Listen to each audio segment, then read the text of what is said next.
Salut les amis, on sait tous qu'entreprendre est un parcours semé d'embûches et qui n'est pas toujours facile. On se retrouve face à une montagne de problématiques et de prises de décision au quotidien. Il devient donc indispensable de s'entourer des meilleurs dans leur domaine pour nous aider à faire de nos projets des succès. L'objectif de chaque épisode est répondre à une problématique bien précise avec des solutions concrètes que tu peux implémenter dans ton business dès demain. Je suis Alexis Bouvet, cofondateur de l'agence Cvisu et de la marque Tailleur, et je te souhaite la bienvenue dans Conseil d'amis, le podcast qui apporte un maximum de valeur pour les entrepreneurs. Bonne écoute.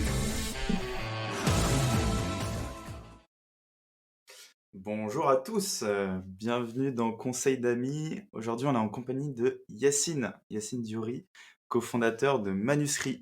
Yacine aujourd'hui va nous expliquer comment faire des mails qui sortent du lot parce que effectivement aujourd'hui tout le monde fait des campagnes de mails, ça y va à gogo, mais derrière très compliqué d'avoir des retours, de se différencier, et c'est pour ça que Yacine est là. De base, je devais avoir Guillaume de Lemlist, mais c'est pas du tout un regret. À l'inverse, je suis très content que Yacine soit là parce qu'il est totalement légitime.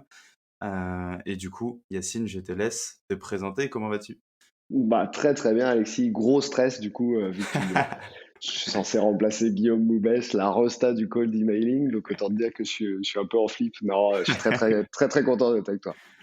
Trop cool, trop cool. Est-ce que tu peux présenter Manuscrit en quelques mots? En plus, ça répond à un vrai pain point que moi j'avais parce que je voulais me différencier, sortir un peu du canal du mail pour toucher mes prospects. Et en fait, tu as une solution qui est quand même assez géniale. Ouais, moi j'ai lancé Manuscrit parce que du coup je fais de la vente depuis pas mal d'années. J'ai commencé à mettre le nez un peu dans le cold emailing, dans l'outbound, dans les petits hacks en tout genre. Et puis malgré tout, j'ai senti que voilà, il y avait toujours, enfin c'était toujours difficile d'avoir des résultats comme tu l'as dit en intro. Du coup, j'ai lancé Manuscrit, qui est une solution, une plateforme marketing qui permet aux équipes sales et market d'envoyer des cartes écrites au stylo par des robots en l'occurrence, dans des stratégies justement d'acquisition ou de fidélisation aussi. Trop cool. Et effectivement, comme je disais, ça répond à une vraie problématique. Moi, j'avais essayé ça et je m'étais retrouvé à faire une centaine de lettres à la mano. Et ouais, je peux le dire que ça fait un peu mal au poignet à la fin. Ouais, j'en ai pas mal. J'en ai Facilement pas mal des leads et des nouveaux clients qui le faisaient déjà et effectivement qui mettaient soit des stagiaires, soit même faisaient venir des freelances pour écrire des cartes. pour faire Donc ça. Ouais. voilà, maintenant il y a une solution pour faire ça. Trop cool. Bah, je mettrai tout ça en lien de l'épisode. Du coup, rentrons dans le vif du sujet. Yacine, dis-nous tout. Pourquoi il faut être créatif aujourd'hui dans les call mail? Moi, c'est venu un peu voilà, d'une expérience que j'ai eue juste avant où j'ai été globalement pendant un an en free pour plein de boîtes. J'ai écrit un paquet de cold emailing et j'ai géré beaucoup de séquences. Et je me suis rendu compte que ce qui est assez incroyable dans cet outil ou dans cette technique de prospection, c'est que ce qui marche à un moment, un mois après, ne marche plus. Que ce soit de façon dans les canaux, les outils, les approches. Si on prend par exemple, bah, on parlait du cold emailing. Le cold emailing, il y a un an et demi, c'était à son apogée. Je pense que beaucoup de gens ne savaient pas que ça existait, les séquences automatisées, donc ça marchait beaucoup mieux. Aujourd'hui, comme tu l'as dit en intro, avec la multiplication des sollicitations, tout le monde commence à faire de l'automatisation. Enfin, aujourd'hui, on reçoit, je sais pas, même moi, je reçois désormais 15 emails de séquences qui arrivent. Donc, il y a forcément voilà, un agacement, je pense, des gens qui reçoivent beaucoup d'emails. Et puis, je pense qu'il y a aussi un effet voilà, Guillaume Moubès, justement, l'a bien compris, et Lemlist, ils ont cartonné là-dessus. C'est qu'au-delà de l'outil, il y a ce qu'on en fait. Du coup, ils ont donné beaucoup de conseils pour que les gens fassent des superbes séquences impactantes, qui sortent un peu du lot. Mais malgré tout, plus il y a de monde qui utilise cet outil, plus les sollicitations sont de qualité de plus en plus faible. Et du coup, ça aussi, ça agace un peu tout le monde. Du coup, voilà, un des enjeux, c'est évidemment d'être créatif. Et le deuxième point, je pense que ça, c'est plus un regard que j'ai sur la vente.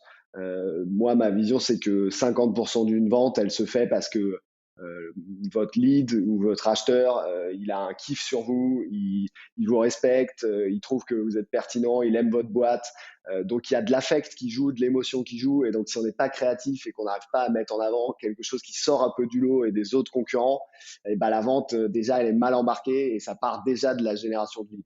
Donc voilà, moi, à partir de ce moment-là, je suis convaincu aujourd'hui qu'une séquence qui dit bonjour un tel, je suis Yacine de Manuscrit, je propose une solution qui est blablabla, ça marchera jamais et vous aurez des taux de réponse catastrophiques. Donc, il faut être beaucoup plus créatif.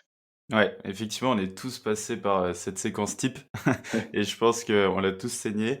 Là, aujourd'hui, il faut se différencier, tu l'as dit et toi, quels sont tes conseils, justement, pour avoir, des séquences ou en tout cas des mails parfaits? Bah, il y a des conseils aujourd'hui, je dirais un peu, tu vois, peut-être génériques, quoi, qui sont des petits tips actionnables tout de suite. Euh, Déjà, il faut partir du principe que allez, 95% des gens, ils vont savoir que c'est une séquence et que vous les sollicitez avec voilà, quelque chose d'automatisé, qui font partie d'une liste de cibles et que le truc tourne. Donc, sauf certains secteurs vraiment spécifiques, je sais pas, et encore, je sais même pas, le bâtiment ou des choses comme ça, ou peut-être ils ont un rapport à ces outils qui est voilà, un rapport où ils connaissent pas forcément les outils. Tout le monde en a marre des séquences. Donc en gros, il y a plusieurs stratégies par rapport à ça. Soit tu taffes tes icebreakers et tes accroches personnalisées pour chaque cible. Ça, c'est une approche qui fonctionne très très bien encore, mais c'est beaucoup beaucoup de travail. Donc il faut passer le temps bah, voilà, de se renseigner et de faire vraiment un icebreaker par cible. Soit tu as une stratégie, moi que j'utilise de temps en temps, qui est d'assumer que c'est une séquence. Donc en fait, je rentre dans le vif du sujet en disant à ma cible, je suis désolé, vous devez recevoir énormément de sollicitations. Euh, vous vous dites encore c'est une séquence automatisée, je vais vous décevoir. Néanmoins, elle est différente des autres. Et du coup, voilà, j'assume le fait que c'est une séquence euh, et j'attaque comme ça. C'est une sorte d'accroche. Et soit il y a une possibilité aussi, c'est d'avoir une accroche qui peut être ciblée et correspondre à ta cible, mais qui part d'une info que tu as en commun sur une liste que tu as construite. Et je viens notamment de partager sur manuscrit/tips un petit hack qui permet en fait d'extraire des gens qui participent à un événement sur LinkedIn. Donc, il y a forcément un point d'accroche qui est cet événement sur LinkedIn et qui, moi, je m'en sers, j'extrais la liste et je les contacte en disant, je sais que vous avez participé à l'événement Intel, donc je me permets de vous contacter. Et tout de suite, ça crée quelque chose où la personne se dit, OK, il sait au moins ce que je fais ou ce que j'ai, voilà, il y a un point d'accroche. Donc ça peut Ouais, être aussi une stratégie. OK, trop cool et toi, du coup, tu utilises toutes ces stratégies-là. J'imagine que tu vas te différencier aussi des autres. Comment tu fais? Ouais. Ouais, moi, en fait, quand j'écris des séquences, je me dis un des points, un autre tips vraiment hyper générique, c'est de dire si tout le monde le fait, fais l'inverse, quoi, globalement. Si tout le monde dit hello first name, mais ça peut être, tu vois, juste quelque chose qui change un tout petit peu, tu vois. Le hello first name, et ben moi, j'écris bonjour et je passe à la ligne et je mets first name virgule, tu vois. Et rien que ça, je pense que ça permet aux gens d'accrocher et de se dire, ok, c'est pas exactement le même mail que je reçois tout le temps. Il y a quelque chose qui est différent. Et puis pareil, je sais pas, un autre exemple, ça pourrait être, on a beaucoup et on voit beaucoup de posts qui disent comment rédiger du cold emailing. Tu pars du pain point, tu mets en face ta solution. Donc en gros, tu essayes d'estimer les problématiques que peuvent avoir tes cibles et puis tu vas amener une réponse après. Euh, Moi, j'adore dire manuscrit. Voilà, on envoie des cartes écrites au stylo par des robots. Je prends un peu de recul. Je vais pas écrire j'ai une solution qui vous permet de cartonner votre prospection et d'obtenir des résultats incroyables. Donc moi, je me prends un peu en autodérision et je dis ma solution, elle est vraiment fun, elle est assez incroyable. Néanmoins, je vous conseille de ne pas la présenter comme ça à vos équipes. Dites juste que c'est une petite cerise sur le gâteau, quoi. Et je pense que déjà, sans doute, ça fait sourire la personne. Il se dit, OK, elle est intéressante, cette solution, je vais regarder. Il se prend pas pour voilà, le pape de la prospection. Et ça fait quelque chose aussi, une accroche intéressante. Ouais, tu as un petit côté, assez sympa, assez fun Mm. qui détend un peu l'atmosphère, dans ce mail. D'ailleurs, pour, ouvrir une toute petite parenthèse, tu parlais de hello first name, de pas dire bonjour, first name. Moi, Mm. ce que j'aime bien mettre comme variable, c'est mettre la civilité, donc Ouais, monsieur, madame et le nom de famille. Parce ouais, que ça, effectivement, c'est très compliqué de trouver le monsieur, madame, donc ça fait très personnalisé et vous ouais. pouvez très bien l'enrichir avec, drop contact, par exemple. Trop de contact, ouais. Moi aussi, je l'ai fait beaucoup, effectivement, Alexis. C'est un très, très bon point. Il y a très peu de gens qui le font. D'autant que, euh, en fait, le bonjour first name, il faut se poser la question de quelle cible tu touches. Et aujourd'hui, si tu vas toucher des cibles C-level dans des entreprises, tu vois, assez voilà, des grandes entreprises où il y a des codes, le hello first name, il passe pas du tout. Et donc, effectivement, déjà, c'est pas adapté. Et en plus, tu te distingues quand tu fais monsieur un tel ou madame un tel. Effectivement, les gens, je pense, peuvent répondre un peu plus. Donc, tu as totalement raison. C'est un vrai point, un point essentiel. Ouais. Trop cool. Je te laisse continuer. Parenthèse fermée. Ouais, non, c'était pas vraiment une parenthèse parce que ça rentre vraiment dans le cadre de ce qu'on disait. Non, et après, moi, j'ai pris aussi du recul sur le cold emailing en me disant, initialement, c'était pour obtenir un maximum de rendez-vous. Mais en fait, on peut aussi prendre du recul et se dire, j'ai pas forcément envie, quand je fais une liste, notamment pas très qualifiée, de faire un rendez-vous avec tout le monde, en fait. Ça dépend des équipes et voilà, de ce que tu veux générer, mais si j'ai une équipe d'SDR à nourrir, ok, peut-être on peut se permettre de qualifier à peu près tout le monde. Mais j'ai des listes de prospection qui sont voilà, assez larges. J'ai pas forcément le temps de parler avec tout le monde, surtout que Manuscrit, on est encore une toute petite équipe. Donc, il faut définir aussi son objectif et se dire, est-ce que mon objectif, c'est pas de faire de la notoriété, faire connaître ma solution. Et quand la personne peut-être sera mature ou aura un besoin, elle me recontactera via le site ou par email. Donc, il faut vraiment se poser la question, peut-être de voilà, quel est l'objectif qu'on veut atteindre, et de cette stratégie va un peu dépendre le fameux call to action qui peut être en fait, et tout le monde dit est-ce que vous auriez quelques minutes à m'accorder, et ben peut-être qu'en fait c'est j'ai juste envie de vous partager ma solution et déjà l'objectif il est rempli. Derrière, peut-être que tu as du retargeting quand la personne est allée sur ton site. Et voilà. Et en fait, tu as touché énormément de gens, les gens ont cliqué. Et donc, l'objectif serait que les gens cliquent sur ton lien et c'est déjà un superbe objectif. Donc, peut-être aussi se poser la question avant de construire sa séquence de ce qu'on veut obtenir avec cette séquence. Mhm. Ok, super clair. Est-ce qu'il y a des mails à l'inverse où tu te dis vraiment là c'est no go, pas possible, faut absolument arrêter de faire ça? Ouais, ouais, effectivement, il y a toujours je l'ai vu encore la semaine dernière, j'arrive pas à comprendre que ça existe encore. Il y a le fameux, le tatouage avec le prénom de la cible sur le bras, ça, ou sur le pectoral. Je crois que j'en ai eu un vraiment qui était Incroyable. nu et qui me disait, on est fait pour matcher, voilà, faut qu'on se rencontre. Je me suis même fait tatouer votre nom sur le, voilà, ça, l'Emlist, ils ont apporté beaucoup de choses, mais ça, c'est vraiment une catastrophe. Il y a aussi le café Starbucks. Je l'ai fait à une période, je dois me confesser. Voilà, j'ai utilisé le café Starbucks et j'ai d'ailleurs signé des clients après un café Starbucks. Mais enfin, là, c'est fini, il faut arrêter. Enfin, ça fonctionne vraiment plus. Et l'autre truc, je pense, qui a beaucoup évolué, c'est c'est de construire des séquences très très longues, c'est-à-dire avec beaucoup de mails. Je pense qu'aujourd'hui, un mail, allez, une petite relance pour réactionner peut-être ceux qui n'ont pas eu le temps ou ont oublié de répondre, mais derrière, je pense qu'on commence vraiment à agacer les cibles. Et le meilleur moyen de finalement détruire un peu sa notoriété, notamment de son domaine, c'est de faire ça parce que les gens commencent à faire des spam reports dans tous les sens.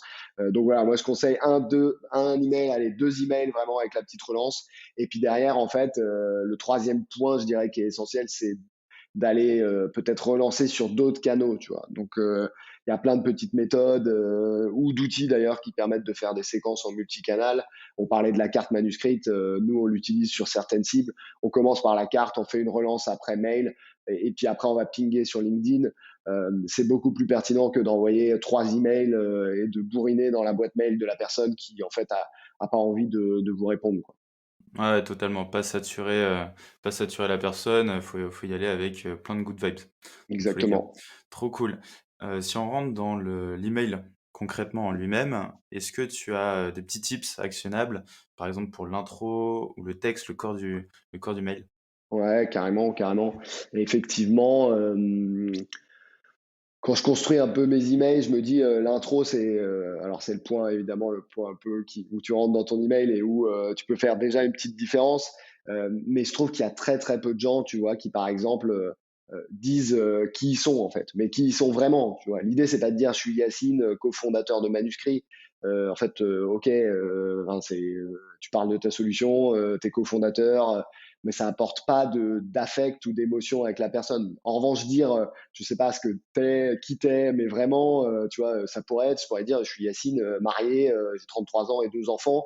Peut-être qu'en fait, la personne visualise quelque chose de plus intéressant. Tu peux dire, je sais pas, moi j'ai une séquence, mais on en parlera peut-être à la fin, une séquence qui avait cartonné où je disais que J'étais Yacine, j'aimais la musique techno, l'émission intérieur sport et les légumes, tu vois. Alors évidemment, tu vois, il faut s'adapter à sa cible. Ouais. Typiquement, cette accroche, elle était pour des agences de communication quand j'étais en free, ou non, d'ailleurs, c'était pour une agence, je bossais pour une agence et on ciblait justement des communicants. Donc voilà, c'était adapté. Bon, c'était un peu clivant. Il y en avait qui me répondaient en disant, c'est pas, enfin, pourquoi vous parlez de vous? Et il y en a d'autres qui disaient, j'adore, ça change vraiment. Mais voilà, ça peut être une accroche de dire vraiment, je pense faut vraiment se mettre plus en avant et dire un peu plus qui on est, euh, plutôt que de dire juste ta fonction. Voilà, ça peut être un bon tips. Et après, moi, j'aime bien dire aussi, prendre en gros le pain point de ma cible, le retourner et dire je suis Yacine, s'il y a bien un truc qui m'énerve, c'est le pain point de ma cible, tu vois. Mais ça peut être aussi ce que j'adore dans le secteur. Je sais pas si je bosse, je sais pas, j'ai envie de vendre une solution pour les copropriétaires. Pour les copropriétés, je dis moi je suis Yacine, je vis dans une copropriété. Ce que je déteste par-dessus tout, c'est que les copropriétaires ne communiquent pas entre eux, tu vois. Et bam, en fait, derrière, j'ai une solution qui permet de faciliter la communication. Je prends un exemple comme ça. Ce qu'il faut savoir pour les auditeurs, c'est qu'il est 8 heures du matin, 8h30 du matin, et que c'est pas facile de brainstormer à 8h30. Mais voilà, tu vois, c'est une façon de retourner le pain point et de le caler de façon assez marrante. Et l'autre tips que je ferais, voilà, si les équipes arrivent à trouver quelque chose d'intéressant, c'est de transformer son poste en un poste avec un peu d'humour, un peu fun ou un peu décalé. Encore une fois, je vais essayer de reprendre un exemple qui est l'exemple de manuscrit. Nous, du coup, on envoie des cartes postales écrites au stylo et on a transformé tous les acronymes de la Startup Nation, CMO pour Chief Marketing Officer, CFO, enfin voilà, tous les postes un peu.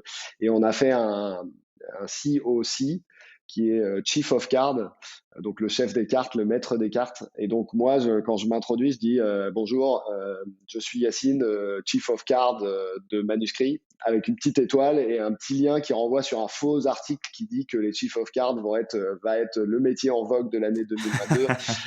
Voilà, c'est aussi une façon de détourner un peu l'attention, de rajouter de l'humour. Et d'ailleurs, dans mon intro, dans mon objet, je dis qui est le chief of card de l'entreprise que je cible, tu vois. En disant, bah voilà, le mec, c'est sûr, il va ouvrir, il va vouloir savoir ce que c'est qu'un chief of card et ça crée une accroche assez intéressante. Ok, trop trop cool.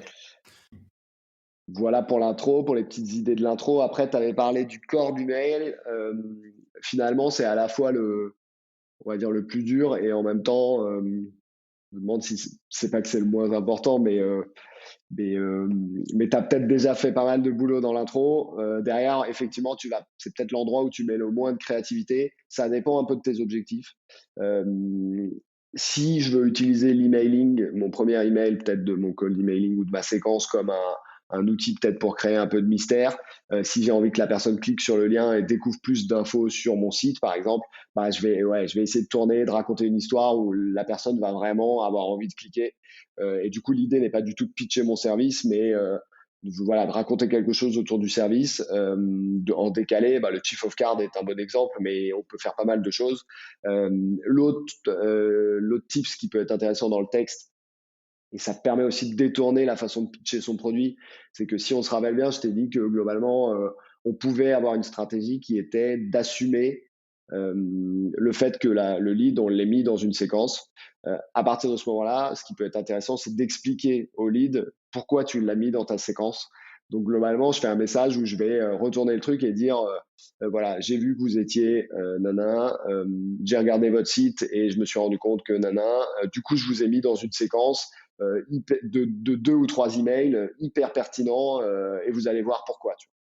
Et du coup, voilà, j'ai expliqué, j'ai peut-être décrit un peu les pain points de ma cible. Donc, il y a quand même un truc intéressant qui apporte de la valeur et qui fait que la cible comprend pourquoi elle a été sollicitée. Mais en même temps, voilà, j'ai encore parlé de la séquence. Il sait comment je l'ai mis dans la séquence. Et si jamais j'ai une petite erreur parce qu'au lieu de dire deux machins, je sais pas, il y a une voyelle au début, bah, il comprend aussi pourquoi le mail est mal tourné, entre guillemets. Donc voilà, c'est une façon de le faire aussi. Et puis après, ouais, en dernier exemple, qu'est-ce que je peux. Un truc que je fais parfois, c'est d'assumer que l'email n'est qu'une étape de ma prise de contact. Donc en gros, c'est expliquer à la personne, soit si j'ai fait quelque chose avant, typiquement j'ai envoyé une carte, bah, je vais rebondir sur cette carte-là. Donc je vais, voilà, ça peut être tout simple, hein, mais c'est est-ce que vous avez bien reçu la carte ou est-ce que vous étiez en vacances, enfin voilà. Euh, et puis ça peut être aussi, si l'email est le point d'accroche, bah, expliquer ce que vous allez faire après. C'est-à-dire, de toute façon, si vous ne me répondez pas, derrière, vous allez recevoir aussi une petite notification LinkedIn, puis un Twitter, puis avec un petit peu de provocation, tu vois. Mais après, on peut imaginer beaucoup, beaucoup de choses où, en fait, c'est juste une étape euh, où tu peux dire, si c'est une séquence de plusieurs emails, pour cet email, je vais vous parler de ça, ensuite viendra ça, et peut-être après viendra ça. Et ça, personne ne le fait. D'intégrer, en fait, tout le monde attend et tout le monde vise quand il écrit un email ou une séquence, que la personne réponde à cet email-là et pas à une séquence au global. Donc ça Mmh. aussi, ça peut être pas mal de prendre du recul sur ce texte au milieu, quoi. Trop, trop cool. En vrai, super intéressant. C'est vrai qu'on n'y pense pas du tout. Surtout ce côté transparence en te disant, bah voilà, je sais que je suis un petit peu intrusif, mais je t'explique pourquoi. Mm. Franchement, je trouve que ça apporte énormément de valeur. Il y a deux choses, je trouve aussi, qu'on pense pas forcément assez. C'est par exemple la signature et l'objet du mail. Ouais, Est-ce que justement, toi, tu as des petites astuces pour ouais. ces deux trucs? Ouais, la signature, j'ai commencé à la travailler, je sais plus pourquoi, parce que j'ai dû voir passer une signature un peu loufoque. Moi, la signature, pour moi, elle fait 25% du job. C'est-à-dire que si la personne a aimé votre email ou se pose la question, elle est un peu dans un entre-deux, c'est la signature qui peut faire un peu basculer l'email. Et je pense qu'aujourd'hui, 99% des signatures, elles sont ultra boring, vraiment trop ennuyeuses. Il n'y a rien dedans, il n'y a pas d'infos, à part une petite photo. Enfin voilà, ça suffit pas du tout. Euh, alors évidemment, si vous êtes beau gosse ou belle gosse, bah, c'est peut-être un petit plus d'avoir sa photo, mais c'est pas ça du tout qui va faire que la personne va se motiver à peut-être aller en savoir plus sur votre entreprise. Du coup, je vous invite, enfin, si vous avez moyen d'avoir une signature et on la mettra peut-être en commentaire, mais la signature de Sunday, qui est une app qui est partie de Big Mama et qui voilà, aujourd'hui a levé plein d'argent pour développer le paiement à table via QR code. Il faut voir leur signature, elle est incroyable. C'est genre, ils ont mis un max d'infos. Donc, le premier truc, la première ligne, c'est évidemment la punchline qui dit ce que le service fait. Donc, building the fastest way to pay in restaurant, avec un petit lien sur Fastest pour te donner envie d'aller voir ce qu'ils font. La deuxième ligne, c'est size matters. Donc, la taille compte. Et en fait, ils mettent un lien pour join the team, pour le recrutement. Derrière, il y a un espèce de logo avec I'm not sure it's for you. C'est un espèce de gorille dans un hamac qui glande et qui, du coup, enfin voilà, on est tout de suite attiré par la signature. Et après, ils mettent un espèce de psst, on poste du contenu cool sur les réseaux. Donc, pareil, tu as envie d'aller t'inscrire voilà, pour avoir le contenu. Donc, globalement, cette signature, elle révèle plein de trucs. Elle donne envie enfin, voilà, de s'intéresser à la marque. Et puis, enfin, en fait, il y a plein de choses que tu peux faire. Enfin, aujourd'hui, par exemple, avoir une bannière qui va proposer un contenu téléchargeable pour ta cible, c'est hyper intéressant. Typiquement, si tu as fait du contenu, et tout le monde fait du contenu aujourd'hui, moi, par exemple, je démarche plein de sales et de head of sales. On a fait un contenu qui est comment cartonner sa prospection B2B. Quand je vais contacter des sales, bah, cette bannière en dessous de ma signature, je vais la mettre tout le temps parce que je sais que les gens vont cliquer, vont avoir envie d'avoir ce document. Ça peut être une façon de le faire. On peut mettre évidemment du fun comme fait Sunday, une punchline, mais aussi on peut, moi sur par exemple des emailing automatiques d'onboarding, j'adore mettre un lien d'une musique que j'écoute sur Deezer. Alors évidemment, c'est pas du tout. D'ailleurs, si quelqu'un veut développer une app là-dessus, ça peut être, je pense, un truc assez intéressant. Mais je mets une musique que j'adore. Je mets, en gros, c'est un petit gif avec un equalizer qui met, en gros, qui montre que je suis en train d'écouter la musique. Et j'ai des gens qui m'ont répondu en me disant, j'adore cette musique. Allez, parlons de votre solution, tu vois. Donc en fait, et il y a moyen de faire pareil si vous aimez, vous avez forcément une passion, si tu aimes la photo, tu aimes la musique, bah, tu mets une playlist que tu adores de 10 heures, tu partages ton Flickr si tu as des photos et que tu es photographe, tu partages ta liste de, je sais pas, de tes top top livre ou BD si tu adores la BD. En fait, ça crée de l'affect, de l'émotion, de l'humanité un peu dans cette prospection. Et je pense que c'est un point essentiel. Trop cool. Entièrement d'accord. Faut retenir que les humains vendent à des humains. Donc, effectivement, avant tout, donner ce côté, fun et sympa est ultra important. Sur les objets, du coup, j'avais pas eu, ton Ouais. petit retour là-dessus. Est-ce que tu as 2 petits tips? Ouais, les objets, il y a un peu 2 écoles, quoi. Il y a l'école, je reste le plus simple possible, où je veux faire croire que je suis un email, classique d'entreprise, donc je mets rien ou je mets, rendez-vous ou prise de contact ou voilà, des trucs vraiment c'est chiant, mais la vérité, c'est que ça marche énormément. Enfin, les personnes ne peuvent pas cliquer. Enfin, si tu mets rendez-vous, RDV, sur un objet, a priori, la cible, elle va ouvrir ton email. Enfin, c'est sauf si tu finis en spam, mais elle peut pas se permettre de pas ouvrir ton email. Après, il y a l'autre école qui est à la fois beaucoup plus fun, beaucoup plus créative, mais aussi beaucoup plus casse-gueule, c'est de tenter une accroche créative. Et à nouveau, tu peux jouer peut-être sur le poste de ta cible ou sur un pain point avec l'humour. Bah, je parlais de qui est le chief of card de l'entreprise. Voilà, ça rejoint un peu le sujet de l'accroche. Il y a peut-être un pont à faire entre l'accroche un peu décalée euh, et l'objet. Je crois plus trop aux emails qui mettent le nom de l'entreprise, enfin aux objets qui mettent le nom de l'entreprise cible et votre entreprise en général. Enfin voilà, ça c'est vu et revu. Euh, ouais. Moi, les objets, globalement, soit j'ai une idée un peu fun et décalée et je me dis ça peut fonctionner, soit je pars sur un truc très très classique. Ouais, pour ma part, moi, j'aime bien ne pas mettre d'objets. Je trouve Ouais, que ça marche voilà. bien et puis, même dans des outils, typiques Wallaxy où tu es obligé de mettre un objet, je mets entre parenthèses «sans objet» Ah oui, pour c'est faire vrai, semblant qu'il y ait je pas l'ai d'objet jamais, ah oui, je l'ai jamais testé pour le coup celui-là et je me rends pas compte ouais, de. et ça marche aussi un Effectivement, peu. ouais, les gens ouvrent forcément quoi. Après, je sais pas si les boîtes mail, t'as pas de risque de finir plus dans les spams sans objet, je sais pas du tout pour le coup. Ouais, ça, je sais pas encore, c'est encore un mystère, des algos là-dessus. Ouais, Trop cool. Bah, merci Yacine, c'était incroyable, énormément de valeur. C'est fou. Ce qu'il y a aussi à retenir et ce que je trouve ultra cool chez toi, c'est que tu as un mindset de: «OK, je lance une séquence, certes, elle part, mais derrière, c'est pas une séquence que je vais réutiliser tout le temps, à chaque fois». C'est que ouais, derrière, bah, chaque séquence va être différente, va être peaufinée et ouais, souvent, on peut être, mm, amené à se dire: «Bon, vas-y, j'en lance une et puis, basta». En fait, c'est un ouais. travail, c'est un marathon, quoi. Bah, C'est un travail sur le long franchement, terme. tu as hyper bien décrit le truc.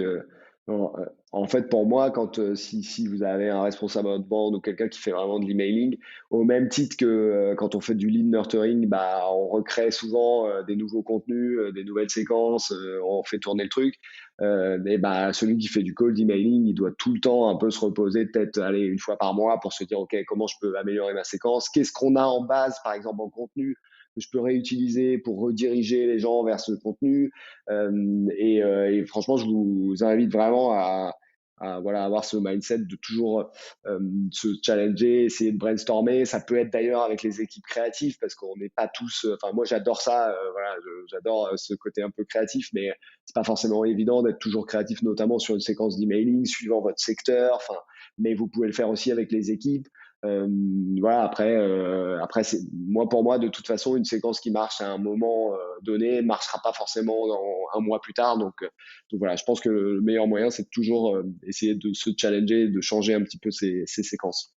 Trop cool. Bah, merci à toi. Tu nous as apporté plein de conseils. Souvent, ma Trop dernière cool. question, c'est: est-ce que tu as un dernier conseil d'amis pour ceux qui nous écoutent?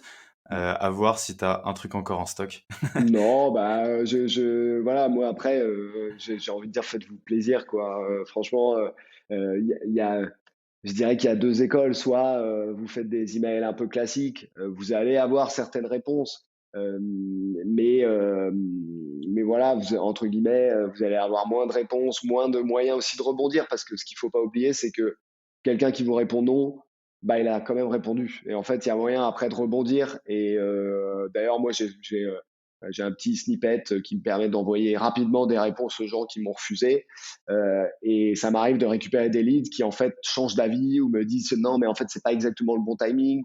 Donc ça, c'est le premier, je dirais, tips actionnable. C'est quelqu'un qui dit vous avez intérêt à ce qu'un maximum de gens vous répondent. Donc, il faut être peut-être clivant. Et c'est un peu comme dans tout. Si vous faites une identité graphique, je vous invite plutôt à mettre du rose pétant ou à sortir du lot plutôt que de regarder tous vos concurrents et de faire prendre les mêmes couleurs et le même type de graphisme. Et c'est pareil en emailing. Il faut assumer son côté clivant. Moi, j'ai des séquences qui sont un peu loufoques.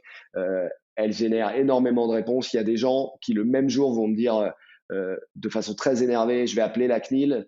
Et juste après, j'ai une réponse d'un mec qui dit « c'est incroyable votre séquence, trop envie de vous parler ». Donc voilà, en fait, il faut assumer aussi ce côté clivant. Moi, je pense que après, ça dépend évidemment du secteur, de qui on target, mais assumer ce côté clivant et être le plus créatif possible, c'est une bonne façon d'avoir des bons retours. Génial.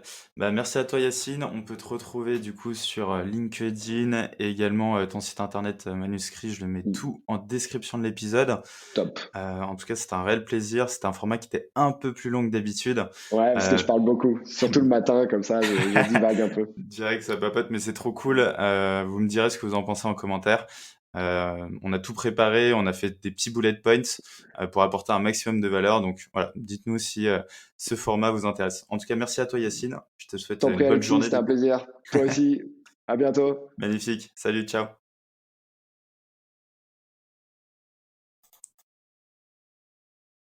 Si t'es arrivé jusqu'ici, c'est que cet épisode t'a apporté de la valeur. En tout cas, j'espère. Tu pourras retrouver tous les liens utiles en description. Et si tu as un pote, une pote ou un proche, par exemple, qui pourrait être intéressé par cet épisode, je t'en prie, partage-le. Tu peux également mettre 5 étoiles sur Apple Podcast et t'inscrire à notre newsletter Conseil d'amis qui te filera plein de tips tous les mois. On peut se retrouver sur LinkedIn ou par mail à alexis@conseil-ami.com. Bon, je te dis à très vite. Ciao, ciao.